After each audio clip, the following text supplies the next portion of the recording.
नमस्कार, मी Nilima Kulkarni. Celebrity talk time मध्ये आपलं मनापासून स्वागत. आणि आज आपला वीकेंड खास अगदी स्पेशल बनवायला, आपली वीकेंडची महफिल सजवायला आज आपल्या सोबत आहे राष्ट्रीय पुरस्कार विजेता अभिनेता उपेंद्र लिमये. उपेंद्र, खूप मनापासून स्वागत. हाय. अगदी छान, तू वेळ काढून आलेला आहेस आज आमच्यासाठी आणि खूप गप्पा मारायच्या आहेत. हो, मला मी पूर्वी पण आलोय आणि मला जाम धमाल येते इथे गप्पा मारायला. क्या बात आहे. टॉक टाइम मध्ये तुझं नेहमीच स्वागत असेल आणि आम्ही नेहमीच वाट पाहू तू कधी येतोस अशी. आणि आजही तू आलेला आहेस आणि मनापासून गप्पा मारायच्यात. आपल्याला 1 तास गप्पा मारायच्यात आणि तुझ्या चाहत्यांना सुद्धा तुला प्रश्न विचारायचे.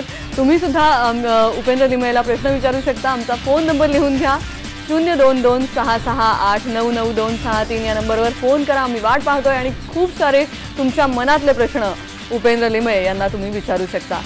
उपेंद्र, नक्कीच एक स्पेशल गोष्ट आहे. टेलिव्हिजनवर तुझा कमबॅक, छोट्या पडद्यावर कमबॅक.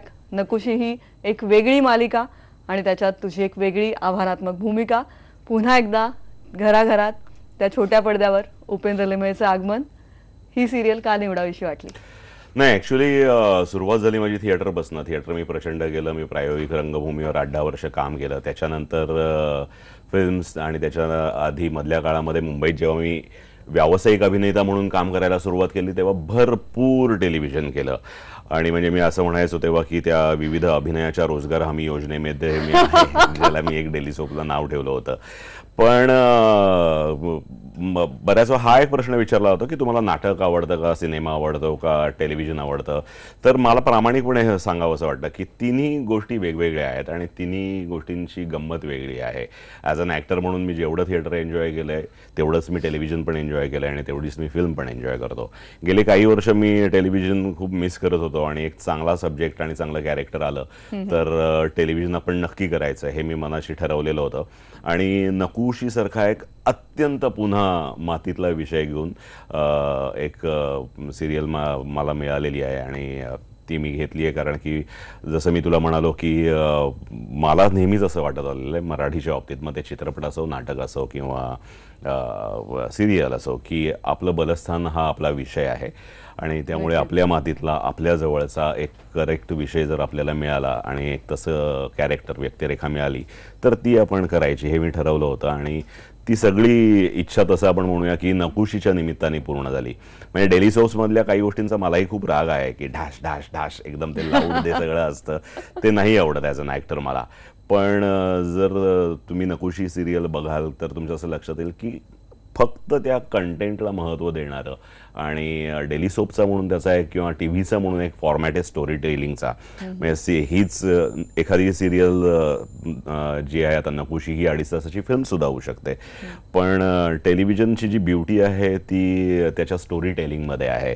स्टोरी टेलिंग म्हणजे उगाचच पाणी घालायचं असं नाही, पण स्टोरी टेलिंग म्हणजे बऱ्याच वेळा ज्या गोष्टी सिनेमामध्ये जितक्या डिटेल आम्ही सांगू शकत नाही ते खूप सविस्तरपणे सांगण्याची कथा आणि व्यक्तिरेखेच्या बाबतीत असेल तर ते खूप सविस्तरपणे सांगण्याची खूप चांगली संधी टेलिव्हिजनमध्ये मिळते असं मला वाटतं. म्हणून तो विषय फार महत्त्वाचा होता. नकुशी हा विषय एक वेगळा आहे. खऱ्या अर्थाने आपल्या आसपास अशा नकुशी दिसत आहेत आपल्याला. आणि प्रश्न खूप मोठा आहे, मुलगा की मुलगी, स्त्री पुरुष समानता. आपण अजूनही समाजातले अनेक घटक कुठेतरी त्याच अंधश्रद्धेत आहेत, कुठेतरी तेच मुलगा हवा मुलगी नको याच विचारधारणेत अजूनही आहेत. आणि जेव्हा ही मालिका भेटीला येते तेव्हा हा विषय अनेक घरांमध्ये पोहोचतो, तेव्हा अत्यंत महत्त्वाचा होऊन जातो. प्रश्नच नाही. आणि नकुशी म्हणजे अनवॉन्टेड चाइल्ड, म्हणजे आपल्या महाराष्ट्रातल्याच एका भागामध्ये 2 मुलीनंतर जर का तिसरी मुलगी झाली तर तिला नकुशी असं म्हणलं जातं, नाव ठेवलं जातं आणि तशा पद्धतीतच तिला ट्रीट केलं जातं. ब्युटी मला या सिरियलची असं वाटतं की आमची ही नकुशी जी आहे ही आमची प्रोटॅगनिस्ट आहे. त्यामुळे पुन्हा एकदा खूप इंटरेस्टिंग. नक्कीच ती नकुशी असली तरी ती हवीशी आहे. आणि अर्थात त्या छोट्या नकुशीनेही सगळ्यांची मनं जिंकली होती. आणि आता मोठी नकुशी प्रसिद्धी आयलवार सुद्धा आपल्या सोबत आहे. आणि प्रसिद्धी आणि तुझं ट्युनिंग या निमित्ताने कसं जुळलेलं आहे, कारण ती अत्यंत भारावलेली होती जेव्हा तिला कळलं की उपेंद्र आपल्या सोबत काम करणार आहे. त्यामुळे आता हे ट्युनिंग सेटवर कसं रंगतंय? अत्यंत यंग, टॅलेंटेड, अत्यंत गुणी अभिनेत्री असं मी म्हणेन की म्हणजे मला त्या सगळ्या मंडळींमध्ये, मग तो सौरव असेल आमचा किंवा ही प्रसिद्धी असेल, तर ही एक जनरेशन आहे की जे थिएटर करून आलेली आहे की त्यांनी असं सिरियसली ठरवलेलं आहे की आम्हाला या क्षेत्रामध्ये काहीतरी करायचं आहे. मग त्यांच्या दृष्टीने जो अभ्यास त्यांना करता येईल तो त्यांनी पूर्ण करण्याचा प्रयत्न केलेला आहे आणि एक स्वतःला तपासून बघून आणि स्वतःला सिद्ध करायला, पण नुसतं सिद्ध करण्याच्या आधी एक त्यांची एक तयारी करून ठेवलेली आहे. तर मला अशा सगळ्या मंडळींचा प्रचंड कौतुकच वाटतं आणि आदरच आहे त्यांच्याविषयी. करेक्ट त्या जनरेशनला रिप्रेझेंट करणारी प्रसिद्धी आहे असं मला वाटतं की तिला स्वतःला काहीतरी म्हणायचं आहे, तिला स्वतःला काहीतरी प्रूव्ह करायचं आहे आणि त्याच्यासाठी म्हणून जे एक प्रामाणिक कष्ट घ्यायचे आहेत ते सर्व कष्ट घेण्याची तिची तयारी आहे. या मालिकेची तिची ही निवड हेच सगळं सांगून जाते की कुठेतरी एक काहीतरी वेगळं करण्याचा प्रयत्न आहे आणि एक शिस्त आहे, एक प्रामाणिकपणा आहे आणि एक वेगळी धडपड या सगळ्याच्या निमित्ताने समोर आलेली आहे. आपण फोन आलेले आहेत त्यामुळे फोनकडे वळूया. डोंबिवलीहून भारत वावळ आपल्या सोबत आहेत. नमस्कार भारतजी, तुमचा प्रश्न विचारा. एक चांगला अभिनेताच नव्हे तर एक चांगलं व्यक्ती असतं म्हणून आम्ही सर्व मराठी लोक तुमचं खरोखर अभिनंदन करतो. तुम्हाला जोगा मराठी चित्रपटामध्ये नॅशनल अवॉर्ड मिळालं आणि त्याचबरोबर तुम्हाला 2013 मध्ये क्रिएटिंग ऍक्टिंग परफॉर्मन्स पण तुमचं नाव फर्स्टमध्ये सुद्धा जगामध्ये गेलेलं आहे. त्याबद्दल तुमचं खूप खूप अभिनंदन. थँक्यू. मॅडम, माझा प्रश्न असा आहे की सर, आपण प्रेस 3 मध्ये हिंदी चित्रपटामध्ये जबरदस्त भूमिका केली आणि ट्रॅफिक सिग्नल मध्ये सुद्धा आपण जबरदस्त भूमिका केली. माझा प्रश्न असा आहे की एवढे टॅलेंट मनामध्ये अभिनयाचं असताना आपण स्वतः एखादा चांगला जबरदस्त मराठी चित्रपट निर्माण करू शकत नाही का? आणि दुसरा प्रश्न असा आहे का एखाद्या हिंदी चित्रपट निर्मात्याने आपल्याला व्हिलनची भूमिका करण्याची ऑफर दिली तर ती आपण स्वीकाराल काय? धन्यवाद. त्यांचा पहिला प्रश्न असा होता की डिरेक्शनच्या बाबतीत की आता तुम्ही काही करणार, दिग्दर्शनात पदार्पण कधी करणार आहेत उपेंद्र लिमये, असा काही विचार आहे का? हा, म्हणजे माझ्या नशिबाने मला खूपच उत्तम दिग्दर्शकांबरोबर काम करायची संधी मिळाली सगळ्याच पिढीतल्या. म्हणजे मी स्वतःला अत्यंत नशीबवान समजतो की माझी पहिली फिल्म मी डॉक्टर जब्बार पटेलांबरोबर मुक्ता नावाची केली. मराठीमध्ये त्या काळातले ते 2 अत्यंत मोठी नावं, एक डॉक्टर जब्बार पटेल आणि अमोल पालेकर, ह्या मंडळींबरोबर मला खूप काम करायला मिळालं. त्याच्यानंतरच्या जनरेशनमधल्या मंडळींबरोबर मला काम करायला मिळालं. मधुर भांडारकर असेल, रामगोपाल वर्मा असेल, राजीव पाटील असेल, महेश लिमये असतील, तर अशी एवढी म्हणजे माझ्या जनरेशनची मला सिनियर असलेली मंडळी, अशी खूप चांगली मंडळी मला दिग्दर्शक म्हणून काम करायला मिळाली. थिएटर करत असताना मी दोन्ही करत होतो, मी ॲक्टिंग पण करत होतो आणि मी डिरेक्शन पण करत होतो. पण मला आत्ता माझा फोकस फक्त ॲक्टिंगवर आहे. पुढे जाऊन कधीतरी मी डिरेक्शन डेफिनेटली करेन कारण की ते मनात आहेच आहे माझ्या. पण आत्ता मला ॲक्टिंगवरच कॉन्सन्ट्रेट करायचं आहे आणि मला असं वाटतं की एवढं काम आहे, एवढी छान विषय आहेत, इतक्या उत्तम कलाकृती आहेत, इतके उत्तम व्यक्तिरेखा आहेत की माझा हा जन्म तर डेफिनेटली मला पुरणार नाही आहे त्यातल्या बऱ्याच गोष्टी, निम्म्या गोष्टी करायला सुद्धा. पण पुढे जाऊन कालांतराने डेफिनेटली दिग्दर्शन हा विषय आहे पण डोक्यामध्ये. पण आत्ता माझ्या आजूबाजूला जे सिनियर, जे माझे समवयस्क कंटेम्पररी आणि जे नवीन येणारे उत्तम विचार घेऊन येणारे दिग्दर्शक आहेत त्यांच्याबरोबर काम करायला मला आवडेल. सध्या अभिनय हे क्षेत्रात सगळी मुसाफिरी करण्याची तुला अत्यंत छान आवडतं हे सगळं आणि अनेक व्यक्तिरेखा बोलावतायत तुला असं वाटतं नाही? आणि दुसरा त्यांचा प्रश्न होता की हिंदी सिनेमातल्या विलन बद्दल. तर रामूकडे मी ते करून झालेले 1-2 त्या पद्धतीचे विलन. त्याच्यानंतर ज्या पद्धतीची हिंदीत कामं माझ्याकडे यायला लागली त्यापेक्षा मग आपण आपल्या मराठीत जास्त क्वालिटी काम करतोय असं मला मनापासून वाटतं.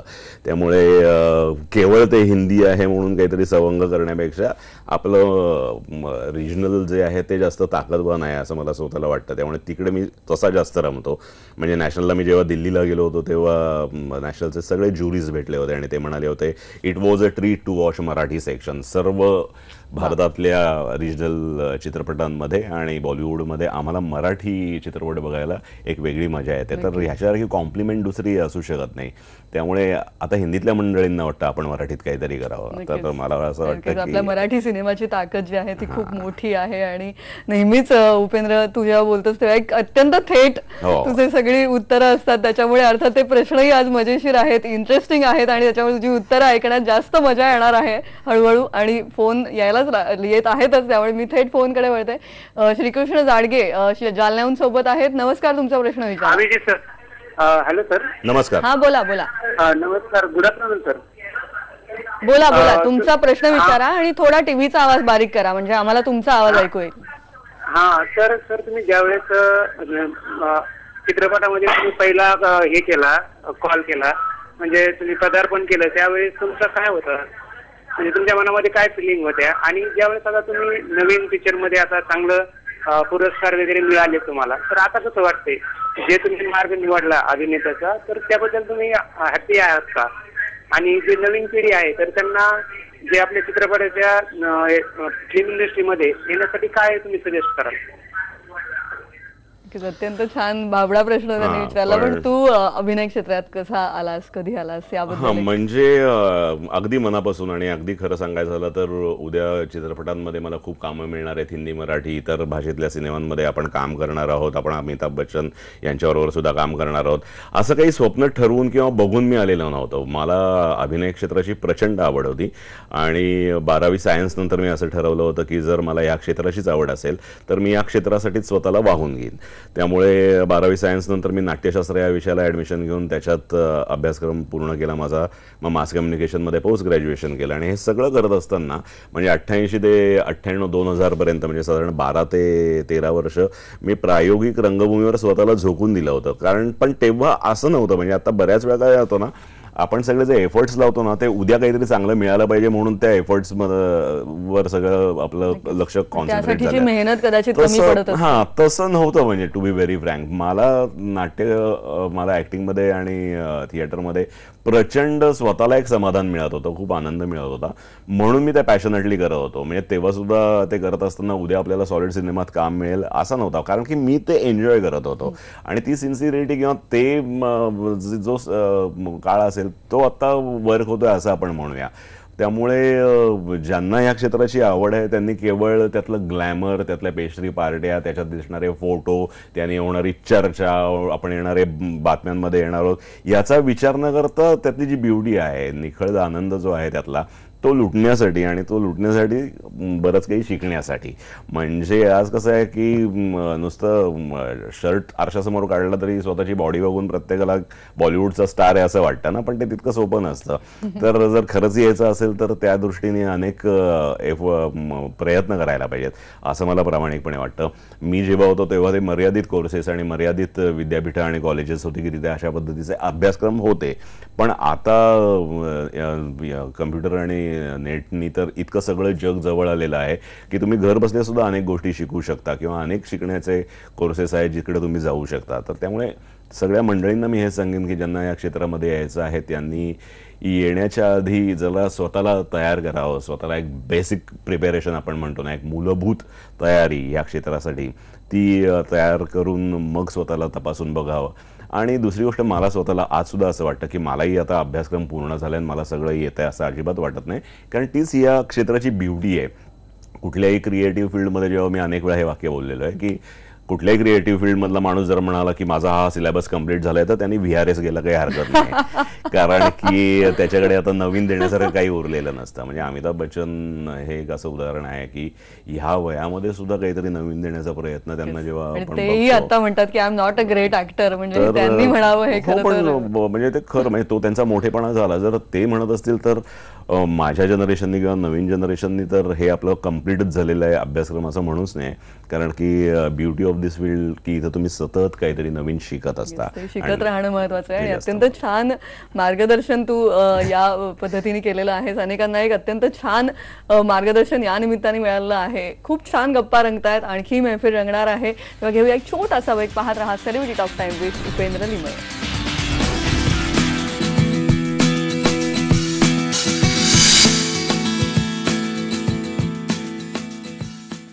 Welcome back. सेलिब्रिटी गप्पांमध्ये अगदी दिलखुलास गप्पा मारायला आपल्यासोबत आहे उपेंद्र लिमये आणि फोन ही तितकेच येत आहे, त्यामुळे मी फोनकडे लगेच वळते. पुण्याहून फोन आहे उपेंद्र, त्याच्यामुळे मतदारसंघातून वा. तर पुण्याहून श्रीहरी आळवणे आपल्यासोबत आहेत. नमस्कार, तुमचा प्रश्न विचारा. नमस्कार. नमस्कार उपेंद्र. नमस्कार. तर तुमच्या ऍक्च्युली मी तुमचा फॅन आहे. तुमची ऍक्टिंग मला खूप आवडते. तुमची खूप नॅचरल ऍक्टिंग असते. प्रश्न असा आहे की म्हणजे मी तुम्हाला बऱ्याच वेळा पुण्यात खूप साधेपणानं फिरताना पण बघितलंय. मोठ्या पडद्यावरून छोट्या पडद्यावर येणं ही एखाद्या मोठ्या कलाकारासाठी खूप मोठी गोष्ट आहे आणि त्याच्याबद्दल मला खूप तुमचा आदर आहे. तर तुम्हाला आणि असे खूप कमी कलाकार बघायला मिळतात जे मोठ्या पडद्यावरनं छोट्या पडद्यावर येतात. तर त्यामागे तुमचं काय हे आहे, म्हणजे तुमचं काय हे, मला खूप त्याच्याबद्दल आदर आहे. तुम्हाला काय म्हणायचं त्याच्याबद्दल? सांगतो. जसं मी म्हणालो ना की बऱ्याच वेळेला मी म्हणजे ती कंपॅरिझन केली जाते नाटक, सिरियल आणि फिल्म्सच्या बाबतीत. तर मी जसं म्हणालो की ह्या तिन्ही माध्यमांमध्ये मी ॲक्टर म्हणून खूप काम प्रचंड एन्जॉय केलेलं आहे आणि 12-15 वर्ष एक्सक्लुझिव्हली थिएटर गेल्यानंतर फिल्म्स आणि सिरियल्सकडे वळल्यानंतर आता मी थिएटर पण मिस करतो आणि आता मी सिरियल पण मिस करत होतो. तर थिएटरसाठी थोडा वेळ काढणं हे जरा माझ्याकडे खूपच स्वप्न होते सध्या तरी. त्यामुळे सध्या मी ते अफोर्ड करू शकत नाही आहे. पण एक व्यावसायिक उत्तम टेलिव्हिजनचा जर हे मिळाला आपल्याला आणि अर्थातच की विषय उत्तम आणि सेटअप उत्तम, माणसं उत्तम आणि एक चांगली कलाकृती, तसं जर तशी संधी मिळाली तर ती सोडायची नाही असं मी ठरवलेलं होतं. म्हणून मी मगाशी म्हणालो त्याप्रमाणे की नकुशीच्या निमित्तानं एक उत्तम गोष्ट, उत्तम कथानक, एक रणजित शिंदेचं एक उत्तम कॅरेक्टर, त्याच्यानंतर वैभव चिंचाळकरसारखा अत्यंत गुणी दिग्दर्शक, शशी सुमितसारखं हिंदीतलं एक अत्यंत नावाजलेलं मोठं प्रोडक्शन हाऊस, अशी महेश काळे वगैरे सारखी मंडळी इन्व्हॉल्ड आहेत ज्यांनी टायटल पहिल्यांदाच मराठी सिरियल्ससाठी केलेलं आहे. तर असं सगळं ते भट्टी जमून आल्यानंतर माझ्यासाठी एक अत्यंत उत्तम संधी होती ती. त्यामुळे ती संधी सोडायची नाही. म्हणजे कलाकाराला खरं सांगायचं झालं तर तो फक्त चांगल्या संधीची वाट बघत असतो. व्यावसायिक कलाकार तो ठरवू शकत नाही. म्हणजे माझ्या आयुष्यामध्ये मुक्तापासून येलोपर्यंत ज्या चांगल्या कलाकृती थिएटर, सिनेमा आणि सिरियल्समधल्या आल्या, या सगळ्या मला ऑफर झालेल्या आहेत. मी यातली कुठलीच ठरवली नव्हती की पेस्ट्रीतला हा रोल मी करणार, जोगातला तायप्पा मी करणार, येलोमधला प्रताप मी करणार. तर मला असं वाटतं you have to just keep on try to give your best and let someone else sensible plan something for you. आणि तसं ते आणि जसं आपण म्हणतो की छोटा पडदा हा दिवसेंदिवस मोठा होत चाललाय खऱ्या अर्थाने, आणि त्याच्यामुळे अशा वेळी तू कमबॅक करतो ही खरं तर एक छान वेळ आहे. या चांगल्या वेळात काही काही अत्यंत वेगळ्या मालिका आपल्याला पाहायला मिळतात आणि अशा वेळी तुझा कमबॅक हा नक्कीच स्वागतार्ह आहे. पुढच्या फोनकडे बोलूया. वाशिमहून प्रमोद पवार आपल्या सोबत आहेत. नमस्कार, तुमचा प्रश्न विचारा. उपेंद्रजी नमस्कार.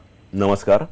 उपेंद्र लिमय म्हणजे भारताचा आवाज आणि परंतु उमेंद्र लिमय हा रागीट स्वभावाचा असतो. प्रत्येक चित्रपटामध्ये आम्ही बघतो. हा उपेंद्र लिमय कौटुंबिक जीवनात कसा वागतो? आणि हॅलो, बोला बोला. सर, मांजरेकर सरांचा मराठी चित्रपट आहे, त्यामध्ये आपलं एक डायलॉग आहे मॅचो म्हणून, ते जरा आम्हाला ऐकवा. हां, म्हणजे एकतर दोन प्रश्न त्यांचे वेगवेगळे होते. त्यातला पहिला प्रश्न असा की कौटुंबिक जीवनात मी कसं आहे, तर ते जेव्हा माझी बायको किंवा माझी मुलं अशा कुठल्या तरी कार्यक्रमांमध्ये येतील तर त्यांच्यासाठीचा प्रश्न आहे. कारण की माझ्या म्हणजे आम्ही धमाल करतो, आम्ही मस्ती करतो, आम्ही मजा करतो आणि सर्वसामान्य माणसासारखं जे जगायचं असतं आणि जो जीवनाचा आनंद लुटायचा असतो, चिडायचं असतं, भांडायचं असतं, फुगायचं असतं, रुसायचं असतं, प्रेम करायचं असतं, तेच सगळं आम्ही करतो. त्यामुळे कौटुंबिक जीवन अगदी तुमच्या आमच्यासारखंच माझं पण आहे. आणि दुसरा तो मॅचो, तो मांजरेकरांचा नाही, ती एक MHO असं तुम्हाला म्हणायचं आहे. ते केदार शिंदेची एक फिल्म होती, त्याच्यातली ती एक लाईन हे झाली होती. पण फिल्म बघा, मला ते ॲब्सोल्युटली आवडत नाही की ती पंचलाईन म्हणून दाखवा, हा डायलॉग म्हणून दाखवा. एक तर आमच्याकडे ऑलरेडी मोठ्या मुश्किलीने यायला लागलेत मराठी ऑडियन्स, त्यात पुन्हा आम्ही नक्कल करून दाखवल्यावर तुम्ही तिकडे जाणार नाही. जा ना तिकडे, बघा ना, थिएटरमध्ये जाऊन बघा की प्लीज आमची फिल्म, प्लीज प्लीज. नक्कीच. त्यामुळे ती फिल्म तुम्ही थिएटरमध्ये जाऊनच बघितली पाहिजे. नवी मुंबईहून पुढचा फोन आहे सिद्धेश भुसाणे यांचा. नमस्कार, तुमचा प्रश्न विचारा. नमस्कार. नमस्कार. माझे दोन प्रश्न आहेत. तुम्ही केलेल्या चित्रपटातील तुमचा सर्वात आवडता चित्रपट कोणता आहे व का? आणि दामिनी या मालिकेतील रोल तुम्हाला कसा मिळाला व त्याविषयीचा अनुभव शेअर करा. वा वा, दामिनीची आठवण काढलेली आहे. जुन्या आठवणींना उजाळा मिळतोय आज. हो हो हो, म्हणजे दामिनीविषयी आपण बोलूया. कारण की ती मी मुंबईत व्यावसायिक अभिनेता म्हणून काम करायला सुरुवात झाल्यानंतर पहिल्यांदाच ती तशी अर्थाने एक तेव्हाची एवढी लोकप्रिय मालिका आणि आजही अनेक जण आठवण काढतात. त्याच्यामधला एक तो ट्रॅक होता, म्हणजे जोशी अभ्यंकर हत्याकांड जे झालं होतं पुण्यामध्ये, त्याच्यावर त्यातली जी सगळी मंडळी होती तर त्याच्यावरचा तो एक ट्रॅक होता सगळा आणि तो प्रचंड अत्यंत निगेटिव्ह कॅरेक्टर होतं माझं त्याच्यातलं आणि ते प्रचंड त्या वेळी पॉप्युलर झालं होतं. म्हणजे मला आठवतं की विनय येडेकर किंवा कोणतरी आमचा एक मित्र आहे तो एकदा मला फोन करून म्हणाला, अरे माझी आई तू आली तरी बडबड करायला सुरुवात करते आणि तू दिसलास की ती शिव्या घालायला सुरुवात करते, हा नीच माणूस आहे, हा नालायक माणूस आहे, याला ताबडतोब पकडायला पाहिजे, याला जेलमध्ये टाकायला पाहिजे. पण ती कॉम्प्लिमेंट होती त्याची. हा, त्यामुळे तो तेव्हा प्रचंड पॉप्युलर झाला होता ट्रॅक. दुसरा प्रश्न त्याचं एक टिपिकल उत्तर असतं की सगळ्या मुलांना म्हणजे आई आपल्या सगळ्या मुलांवर छान प्रेम करते, त्यामुळे आवडता चित्रपट आवडती भूमिका असं नाही म्हणणार. पण फॉर्च्युनेटली खूप चांगल्या चांगल्या कलाकृती मला फिल्मच्या बाबतीत मिळाल्या. म्हणजे अगदी मुक्ता असेल, बनगरवाडी असेल, पेश्री असेल, सावरखेड गाव असेल, जोगवा असेल, तुया धर्मकोटचा असेल, येलो असेल, तर अशा अनेक कलाकृती आहेत. म्हणजे साधारण 35-40 फिल्म्स केले असतील तर 10-12 फिल्म्सला नॅशनल अवॉर्ड आहे. तर जरा क्वालिटी काम बरं होतं आपलं असं फक्त वाटतं. त्यामुळे फॉर्च्युनेटली खूप चांगल्या कलाकृती मिळाल्या आणि यातली कुठलीच कलाकृती आता ही मी करीन असं ठरवलेलं नव्हतं. म्हणजे जसं मगाशी म्हणालो तेच की आपण आपलं उत्तम देण्याचा प्रयत्न करावा. तुमच्या आजूबाजूला खूप सर्वोत्तम आणि उत्तम माणसं असतात, त्यांनी तुम्हाला चांगल्या कामाची संधी द्यावी. त्यामुळे तुम्हाला मिळणारं काम तुम्ही द बेस्ट देण्याचा प्रयत्न केला तर त्याच्यातनं द बेस्ट काम येण्याची शक्यता जास्त असते. ही सिंपल फिलॉसॉफी आहे. क्या बात आहे. नक्कीच. आणि अशा अनेक व्यक्तिरेखा तू साकारलेल्या आहेस आणि त्या सगळ्याची आठवण आज आपण जसं दामिनीची आठवण काढली, त्यामुळे या व्यक्तिरेखा ज्या आहेत या कुठेतरी त्यांचा एक इतिहास त्यांनी केलेला आहे. ही जास्त अत्यंत छान सुनेरी गोष्ट आहे. जळगावहून सचिन चांदोडे आपल्या सोबत आहेत. नमस्कार, तुमचा प्रश्न विचारा. हा नमस्कार. मग माझा प्रश्न उपेंद्र सरांना विचारायचा आहे. विचारा. सर, धगचा अनुभव कसा होता शिवाजी सरांसोबतचा? कशाचा? हा, पुन्हा बोलता का? धग मूवी. हा, धग. वा, अरे वा. हा, म्हणजे धगचा फारच अप्रतिम अनुभव. म्हणजे जसं मी म्हणालो ना की पेश्री किंवा ट्रॅफिक सिग्नल किंवा रामूच्या 3-4 फिल्म्स किंवा इतर काही फिल्म्स किंवा तमिळ सिनेमा मी केला, पण तरीसुद्धा मी जास्त रमतो ते मराठी चित्रपटांमध्ये. कारण की विषय मराठी मातीतले जे विषय आहेत त्याचं मला प्रचंड म्हणजे मला असं वाटतं की म्हणजे त्याच्यासाठी मी काहीही करू शकतो. चांगला विषय जर चांगल्या कलाकृतीतनं येणार असेल तर आपण त्याचा भाग व्हायलाच पाहिजे असं मला नेहमीच वाटत आलेलं आहे. पुन्हा मग धगसारखा तो एक विषय माझ्याकडे आला होता की ज्याच्यामध्ये मला माहिती होतं की प्रोटॅगनिस्ट नायक असणार आहे तो मुलगा असणार आहे, त्याच्यानंतरचा महत्त्वाचा रोल त्याच्या आईचा असणार आहे, माझा रोल इंटरव्हलला संपणार आहे. पण नितीन दीक्षित या फिल्मचा रायटर हा माझा अत्यंत उत्तम मित्र, प्रचंड गुणी लेखक दिग्दर्शक, ज्यांनी नंतर अवताराची गोष्ट सारखी एक अप्रतिम कलाकृती केली.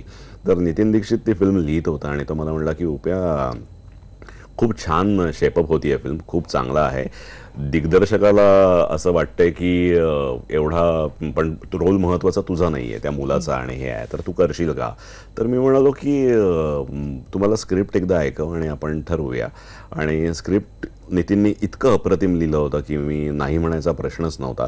आणि म्हणजे मला नेहमीच असं म्हणाला की मी कधीही आतापर्यंत कुठलाही सिनेमा व्यक्तिरेखा बघून स्वीकारलेला नाही आहे, कारण की film is all about story telling, ती गोष्ट सांगण्याची एक रोलची लेंथ महत्त्वाची नसते आणि कथानक आणि तो कंटेंट उत्तम असेल तर ती व्यक्तिरेखा वर्क होणार असते.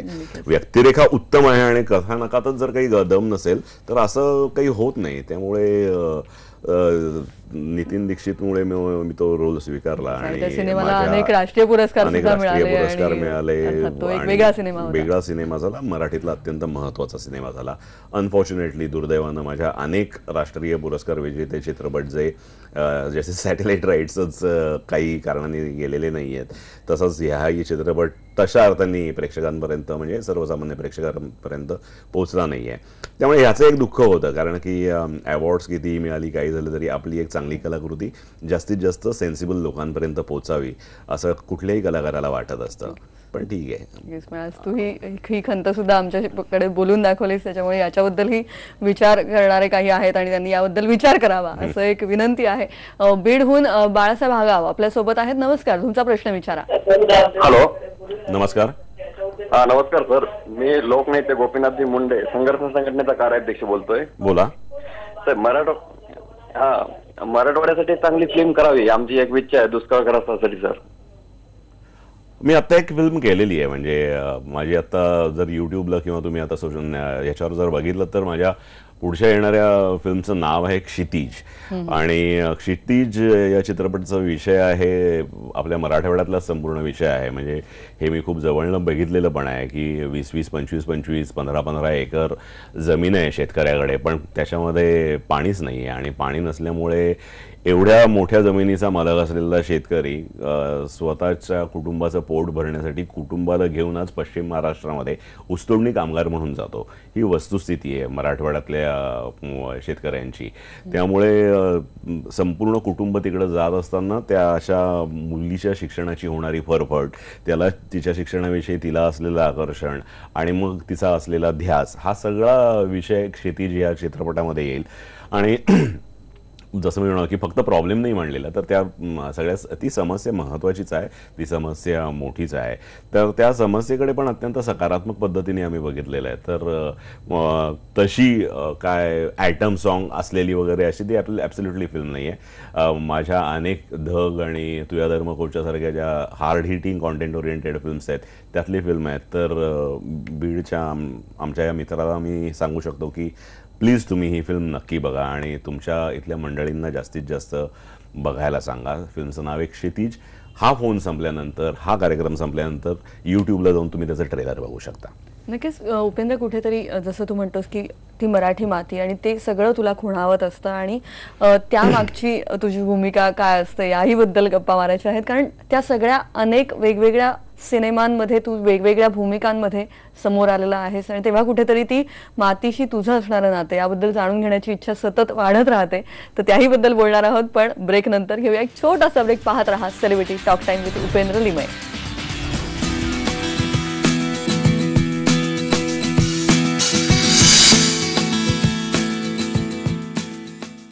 सेलिब्रिटी गप्पांमध्ये आज आपल्यासोबत आहेत उपेंद्र लिमये आणि त्यामुळे अत्यंत इंटरेस्टिंग गप्पा रंगतायत आणि त्याच्यामुळे बरंच काही ज्ञान मलाही मिळतंय. आणि अर्थात एक ब्रेकवर जाण्यापूर्वी एक आपण प्रश्न विचारला होता की मराठी मातीशी जुळलेली तुझी नाळ आणि ती तुझ्या सिनेमांमधून दिसत राहते, जसं आता नकुशी या मालिकेतूनही दिसत राहते. कुठेतरी त्या मातीशी, त्यातल्या त्या सगळ्या त्या सामाजिक घटकांशी तू जुळलेला असतोस आणि कुठेतरी अत्यंत समरसून त्यात तू उडी मारतोस.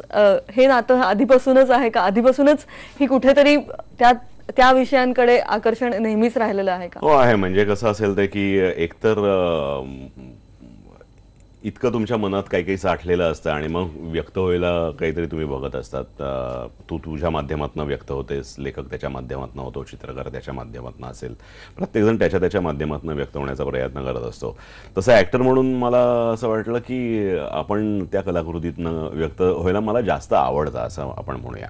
म्हणजे मी अनेक तेही म्हणतो की मी व्यावसायिक अभिनेता कमी आणि चळवळीतला ॲक्टर जास्त वाटतो. पण अनेक कमी कलाकार असतात ज्यांना समाजात काय होतं याचं भान फार कमी जणांना असतं किंवा त्याबद्दलची निकड कमी जणांना असते आणि तू मात्र सतत त्या कुठेतरी जसं तू म्हटलास आता की चळवळी किंवा असं अगदी नाही, पण कुठेतरी ते प्रश्न तू स्वतःचे करून घेतोस असं काही आहे? टू बी व्हेरी फ्रँक आणि अगदी मनापासून आणि खरं सांगू का, म्हणजे आपण किती एकीकडे कौतुकाने असं म्हणत असलो ना की भारत माझा देश आहे आणि इथल्या विविधतेने नटलेल्या संस्कृतीचा मला खूप अभिमान आहे, तर ह्याच्या या वाक्याच्या ऐवजी मला बऱ्याच वेळा इथल्या म्हणजे इथली संस्कृती ही विविधतेने नटलेली आहे त्याच्यापेक्षा विरोधाभासाने जास्त गणलेली आहे असं मला प्रामाणिकपणे वाटतं.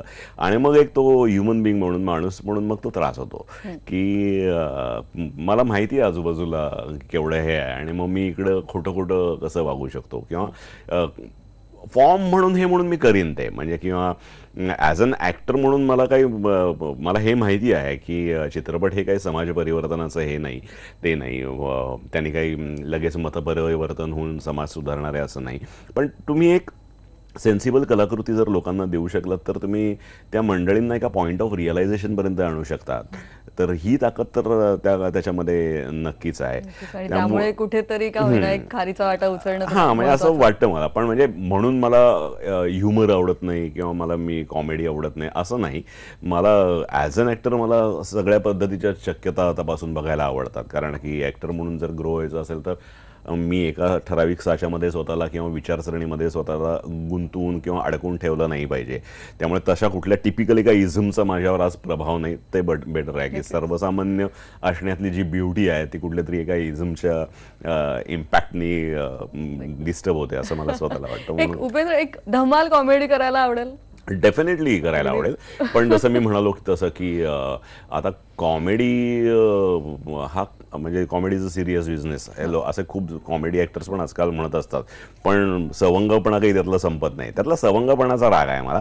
अत्यंत ह्युमरस फिल्म मी आता एक करतोय, त्याचं पहिलं स्केड्यूलच आता झालंय. फिल्मचं नाव आहे सेंटिमेंटल आणि पोस्टर बॉईज सारखी उत्तम कलाकृती दिलेला समीर पाटील माझा मित्र, त्याची फिल्म आहे. फॅन्टॅस्टिक टीम आहे. पहिल्यांदाच अशोक मामा म्हणजे अशोक सराफ, मी आणि रघुवीर यादव आम्ही तिघं पहिल्यांदाच एकत्र काम करतोय. विकास पाटील पण आहे त्याच्यामध्ये. आणखीन महत्वाचा भाग म्हणजे माझा अत्यंत एक गुणी मित्र महेश लिमये, तो त्याचा DOP आहे. त्यामुळे एक फॅन्टॅस्टिक भट्टी त्या निमित्ताने जमून आलेली आहे. ती मात्र अत्यंत ह्युमरस आहे आणि म्हणजे सेन्सिबल कॉमेडी करायला मला डेफिनेटली आवडेल. वेगळ्या पद्धतीची कॉमेडी मी केली होती, बदाम राणी आणि गुलाम सोर, पण ती पण वेगळ्या पद्धतीची होती.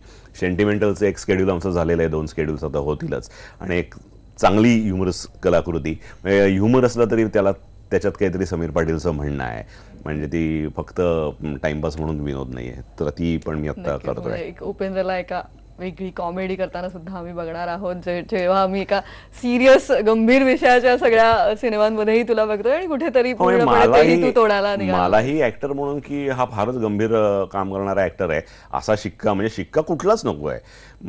कुठलं म्हणजे हा फक्त अशा पद्धतीचं काम करणारा ऍक्टर आहे शिक्का नको, सर्वसमावेशक असावं. आणि ऍक्टर म्हणून थिएटरमध्ये जे आम्ही करून बघायचो, आम्ही लोकनाट्य करायचो, सामाजिक नाटक करायचो, प्रायोगिकमध्ये म्हणजे अगदी ऐतिहासिक असेल, पिरियड ड्रामा असेल, तर त्या शक्यता ज्या सगळ्या बघितल्या तपासून, तर त्याच ऍक्टर म्हणून मला चित्रपट या माध्यमातून सुद्धा नक्कीच. आणि अशा अनेक अष्टपैलू व्यक्तिरेखा तू नेहमी साकारत असतोस आणि आमच्या समोर त्या येत असतातच.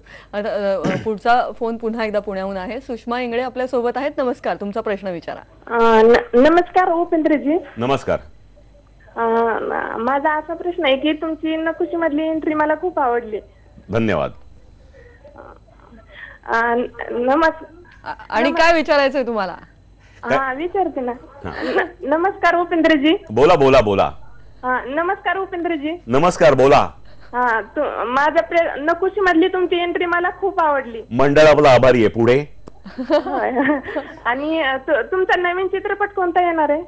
हा, मी जसं मगाशी आत्ता म्हणालो तसं की क्षितिज नावाची अत्यंत वेगळ्या पद्धतीची एक फिल्म आहे, तर ती माझी येते. त्याच्यानंतर बाळा नावाची एक फिल्म माझी ऑलमोस्ट कंप्लीट झाली आहे, ज्याच्यामध्ये मी आणि विक्रम ओखले आहोत, ती एक आहे. त्याच्यानंतर सूर सपाटा नावाची एक फिल्म आहे, जी गावातल्या मुलांच्या कबड्डीच्या पॅशनवरची फिल्म आहे, तर ती एक आहे. आणि पुन्हा एक अत्यंत वेगळ्या पद्धतीची सेंटिमेंटल नावाची फिल्म आहे, ज्याच्यात अशोक सराफ, मी आणि रघुवीर यादव, विकास पाटील अशी सगळी चार एक लाईनअप आहेत. 1-2 हिंदी. 2017ला बरीच मेजवानी आहे. हिंदी सिनेमाबद्दलही सांग. हिंदी यशराजची मी एक फिल्म कंप्लीट केलेली आहे, तर ती कंप्लीट झालेली फिल्म आहे. आणि जानेवारी-फेब्रुवारी मध्ये मी एक दुसरी हिंदी फिल्म करतोय, तर एक कंप्लीट एक ऑन फ्लोअर. 2017 मध्ये बरीच सरप्राइजेस आहेत आम्हाला, हवीशी सरप्राइजेस असणार आहेत.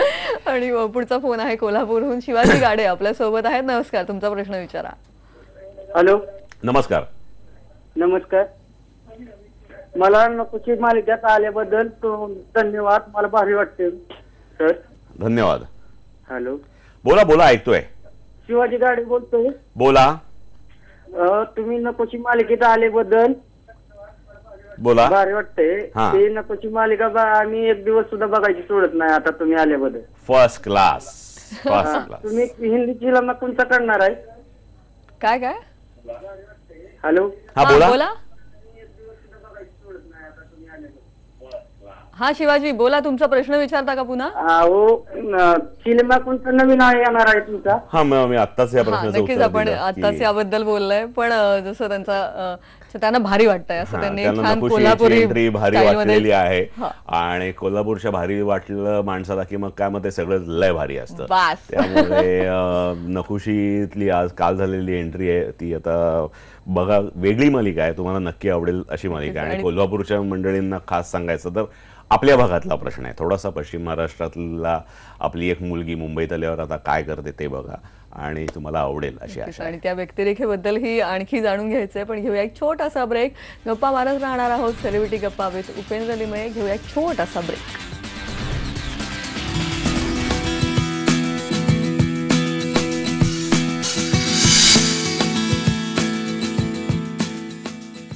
सेलिब्रिटी गप्पांमध्ये अगदी शेवटच्या टप्प्यात आपण आहोत. उपेंद्र लिमये आपल्यासोबत आहेत आणि फोन आता आपण हा घेणार आहोत. पुण्याहून फोन आहे पद्मजा लिमये यांचा. नमस्कार. तुमचा प्रश्न अगदी थोडक्यात विचारा आम्हाला. अगदी थोडक्यात माझा प्रश्न असा आहे की मी पद्मजा लिमयेच बोलतेय आणि low profile acting low profile angry young मॅनचं ऍक्टिंग तुम्ही करता असं माझं मत आहे. तर आम्हाला लिमये जरी आडनाव असलं तरी लिमये उपेंद्र ह्यांच्या उल्लेखाने हाका मारलं जातं की रागीट लिमये आले असं आमच्याकडे बघितलं जातं. तर माझी मुलगी जान्हवी लिमये पण नाटकात कामं करते, पण तिचं वेगळं ऍक्टिंगचा प्रकार आहे आणि तुम्ही वेगळं लो प्रोफाईल अँग्री यंग मॅनचं काम करता. तर तुमच्या चेहऱ्यावरचे हे भाव बदलून तुम्ही वेगळं काही काम करणार आहात का एवढ्या? मला असं वाटतं की आपण अष्टपैलू व्यक्तिरेखांबद्दल आताच बोललेलो आहोत, त्याच्यामुळे कदाचित त्यांच्या प्रश्नांचं उत्तर आपण आधी दिलेलं आहे. तरी तुला काही सांगावंसं वाटतंय? नाही, मला एकतर नीट मी लो प्रोफाईल आहे का मला तो प्रश्न नीट कळला नाही. तरी पण जर त्यांचा एक असा काहीतरी प्रश्न असेल तर वेगळ्या पद्धतीचे रोल, तर मी आत्ता जी नावं सगळी घेतली की येलोपासून, धगपासून, पेश्रीपासून, जोगवापासून, तुया धर्म कोर्टापासून, सरकार राजपासून काय अगदी सगळ्याच चित्रपटामध्ये माझा प्रयत्न राहिला आहे की ती स्टिरियोटाईप आणि एकच अशी भूमिका राहणार नाही. आणि अजून काहीतरी वेगळा भाव अपेक्षित असेल तर मी त्याच्यासाठी माझे प्रयत्न चालू ठेवेन. आणि जेव्हा आपण बोलतोय की नकुशी ही मालिका जेव्हा आता समोर आली आणि यातली व्यक्तिरेखा एक पुन्हा एकदा वेगळी व्यक्तिरेखा आहे. लालबागचा तो रांगडा तरुण आहे रणजित शिंदे. तर त्याही व्यक्तिरेखेबद्दल आम्हाला थोडं सांगशील का?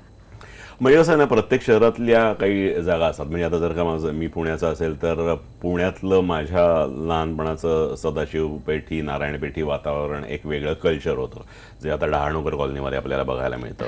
किंवा कोल्हापूरच्या शाहू गल्लीतलं एक वेगळा ॲटमॉस्फिअर असतो, त्यांचा एक वेगळा स्वर लागतो जो आपल्याला फोन आला आता त्याच्यावर नाही आपल्याला हा तांबडा रस्सा पांढरा रस्सावाला माणूस कळू शकतो.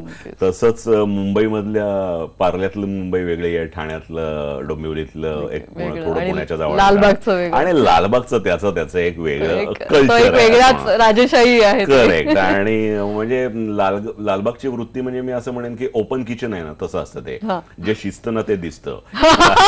हा, त्या टाईप होत्या. म्हणजे संजय पवारची माझ्या नाटकातली लाईन आहे ऍक्च्युअली, पण ती एक वृत्ती तुम्हाला कळते त्याच्यातनं. तर सगळ्या महाराष्ट्राला, जगाला, भारताला लालबागचा राजा आणि गणेश गल्ली याच्यामुळे तर लालबाग फेमस आहेच आहे. पण अगदी गिरणगावापासून सेटल झालेला, पश्चिम महाराष्ट्रातनं जास्त, कोकणातनं जास्त आलेला माणूस, इथं एक आलेला गिरणगावातला साधा सरळ सिंपल मराठी माणूस. आणि बरीच ही सगळी म्हणजे पुण्यातले आता वाडे नामशेष होत चालले आहेत किंवा त्या सगळ्या खुणा आता हळूहळू पुसट होत चाललेल्या आहेत. पण लालबाग अजूनही लालबाग आहे, लालबाग अजून टिकून आहे. घट्ट त्यांची संस्कृती त्यांनी अशी जपून ठेवलेली आहे आणि त्यांची एक वेगळी भाषा असते. आता नकुशी त्याच्या आयुष्यात आली, आता काय होणार आहे? कारण नकुशी एक वेगळ्या, तिच्यासाठी तू खरं तर नकोसा आहेस, पण आता काहीतरी गंमत सगळी वेगळी होणार आहे. नकुशीच्या ह्या प्रवासामध्ये, तिच्या आयुष्याच्या प्रवासात आता हा लालबागचा रणजित शिंदे येऊन एक्झॅक्टली काय होणार आहे आणि काय काय दंगा होणार आहे याच्यासाठी प्लीज काहीतरी थोडं सांगणार आहेस का तू आम्हाला? काही नाही, म्हणजे त्याच्यामध्ये ती गंमत सांगण्यातली नाहीये, ती गंमत बघण्यातली आहे. आणि ती जी ब्युटी आहे स्टोरी टेलिंगची ती फक्त सिरियलमध्ये असते, की ज्यातल्या बिटवीन द लाईन्सचे पण आता छान सीनमध्ये एक रूपांतर होईल आणि ते खूप छान छोटे छोटे वेगळे सीन बघून सातारची आणि पश्चिम महाराष्ट्रातली ही नकोशी आता लालबागमध्ये आलेली आहे आणि तिला मुंबईची आणि लालबागची ओळख हा रणजित शिंदे करून देतो. त्या लालबागची एक वेगळी भाषा असते. काय बोलतो बाई बाई कसं बोलतो का, म्हणजे अरे बवाल होईल, बवाला तिकडच्या होता, अरे कान चेक करू का तुझे, एक लालबागची एक व्होकॅब्लरी आहे. तर ते कॅरेक्टर म्हणून परत मला प्ले करायला मिळणार आहे. तर त्यामुळे नकोशीच्या प्रवासात आता हा लालबागचा रणजित शिंदे कालच आलेला आहे आणि पुढे काय इंटरेस्टिंग घडतं तो टिपिकल वाला ड्रामा नाहीये. खूप छान गोष्ट सांगितलेली आहे, चांगल्या पद्धतीने फुलणार आहे ते कथानक आणि त्याची वाट आम्ही प्रेक्षक सगळेच बघणार आहेत. आणि अर्थात तुझ्या टेलिव्हिजन कमबॅकसाठी तुला पुन्हा एकदा मनापासून शुभेच्छा आणि आगामी सगळ्या प्रोजेक्टसाठी जे तू आता आम्हाला सांगितलंयस 2017 मध्ये बरीच सरप्राइजेस आहेत त्या सगळ्यासाठी मनापासून शुभेच्छा. आज वेळ काढलास यासाठी thank you so much. Thank you so much. मंडळ आपलं अत्यंत आभारी आहे. उपेंद्र स्टाईलमध्ये उपेंद्रने आपल्याला उत्तर दिलेलं आहे आणि अत्यंत छान गप्पा रंगलेल्या आहेत. आज सेलिब्रिटी गप्पांमध्ये उपेंद्र लिमये आपल्या सोबत होते. अत्यंत छान गप्पा रंगल्या. आज इथेच थांबूया, पण ताज्या बातम्यांसाठी पाहत रहा IBN लोकमत.